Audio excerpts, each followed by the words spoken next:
A tua poesia, você tem uma poesia assim que marca esse seu período, assim,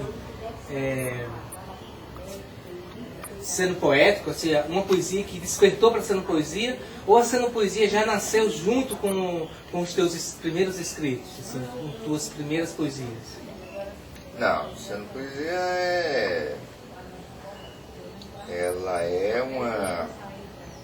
uma descoberta no processo de criação, de produção poética, e não só poética, mas também teatral, porque antes da poesia tinha o teatro, né? E eu creio que tanto essa discussão da cenopoesia quanto da poesia, elas vêm depois de um processo já iniciado e vivenciado e continuado, que eu continuo isso, que é do teatro. E a poesia também foi uma descoberta no processo do teatro, porque eu tinha uma facilidade enorme de estar pensando com isso, com essa linguagem.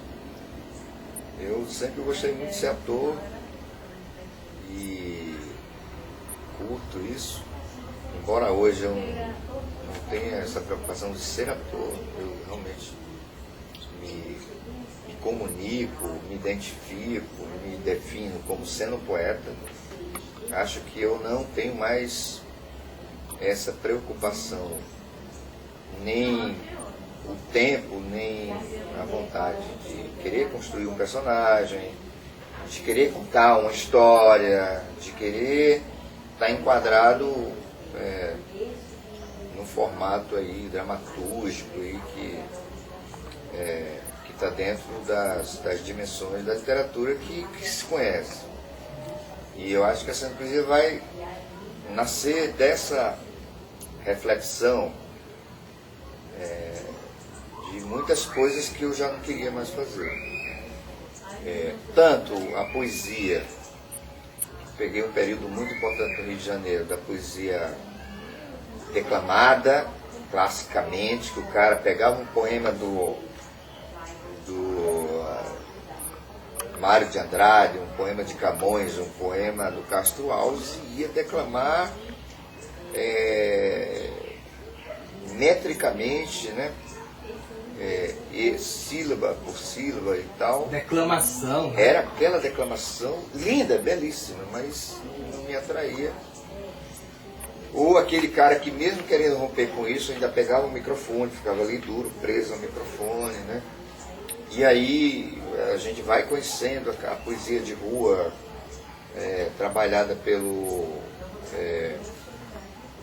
pessoal do Rio de Janeiro, que na verdade é uma tradição que vinha da poesia do mimeógrafo, né? Desde lá Afonso Romano de Santana e tal, Cacaso e tantos outros, Torquato Neto e tal.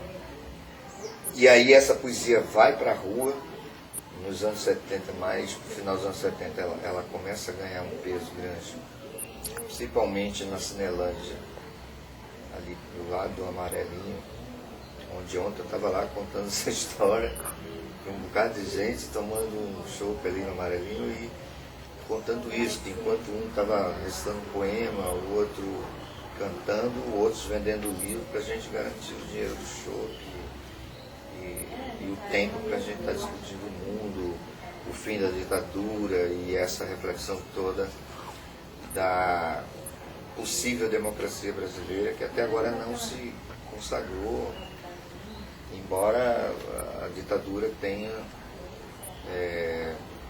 do ponto de vista estatal, né, do governo, enfim, institucional, ele tenha desaparecido aí parte, né? Que do ponto de vista da estrutura social e tal, essa coisa continua. Por exemplo, nós vivemos uma situação e como é que o cara pode viver partir de sua arte, né? A partir do seu fazer artístico. Então, eu creio que isso a gente não conseguiu superar no Brasil. E eu acho que em poucos lugares da América Latina, e um problemão para o mundo todo, principalmente nesse campo da arte popular. Então, a Cenopoesia, ela vem de uma reflexão que não é só estética, ela é uma reflexão filosófica, ela é uma reflexão também existencial, e ela é uma reflexão também no campo da expressão artística. Né? Não era só mais produzir um poema e engavetá-lo, não era só produzir um poema e dizê-lo de qualquer maneira, não era só... Mas como dizer esse poema de maneira que ele encantasse, que ele levasse as pessoas a refletir sobre o mundo em que a gente está vivendo. E a Cenopoesia vem encarregada desse momento histórico, da poesia do Passa na Praça, que é a poesia de Abraça, lá com a Poça d'Água, daqueles momentos na Cinelândia, de tantos outros no meio da rua. E essa poesia de rua, ela tinha uma carga de oralidade muito grande, que os poemas eram... Você não fazia poema para a rua, mas poemas que se encaixassem numa possibilidade de você expressá-la na rua, sem estar dramatizando, sem estar... E eu fui vendo as pessoas se expressando e como as pessoas se colocavam nos espaços, e cada contexto era um poema diferente, era uma maneira diferente, era um poeta diferente que diziam, e com uns que diziam do mesmo jeito que dizia num bar, ou dizia lá no Amarelinho, ou dizia num canto mais fechado, quando ia para a rua não dava certo, não tinha a mesma força. E eu comecei a estudar isso, e aí comecei a ver que poderia haver uma maneira diferente de você,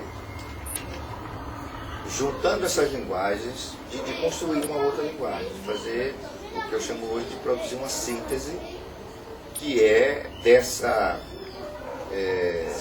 dialogicidade entre várias linguagens, e você poder estar expressando isso de uma outra maneira, né?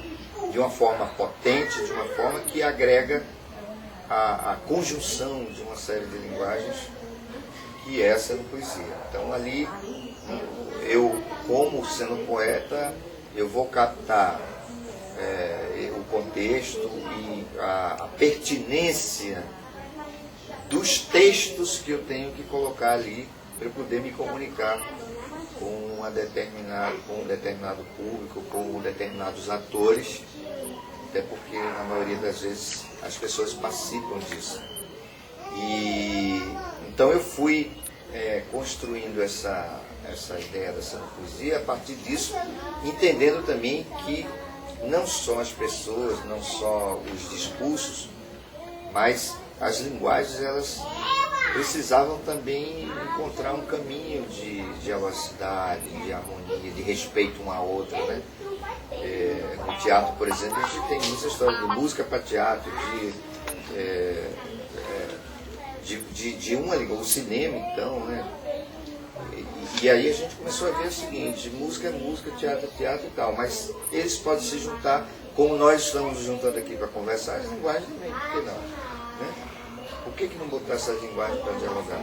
E a Cenopoesia tem essa preocupação com esse respeito à autonomia das linguagens, mas fazendo com que elas dialoguem e construam outra coisa. E esse resultado dessa conversa entre as linguagens, a Cenopoesia,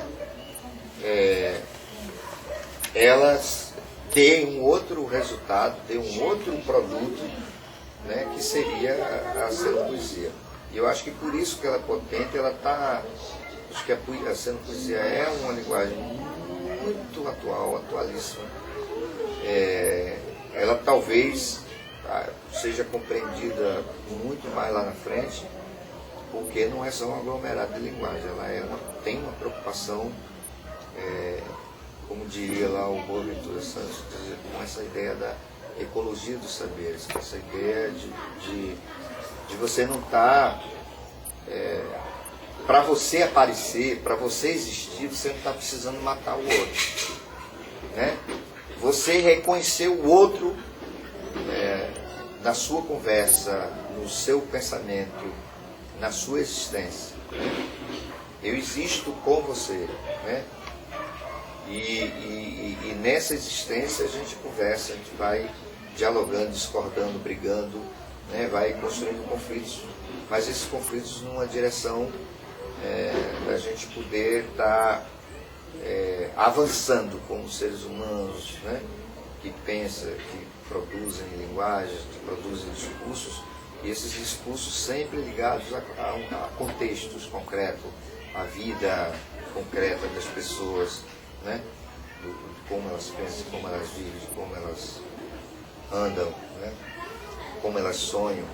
E essa poesia por isso que acabou, por exemplo, não conta uma história, não tem personagem, você tem talvez ali uma ideia de um espaço aberto e que a gente se mete nele para intervir, para conviver, para existir juntos. Ok. Só vai se existir juntos, tá? Beleza. Então vamos dar um tempo. Só pra gente ver aqui, para mudar esse plano, certo? Vai só aquele plano. A gente vai. Deixa eu só dar uma olhada.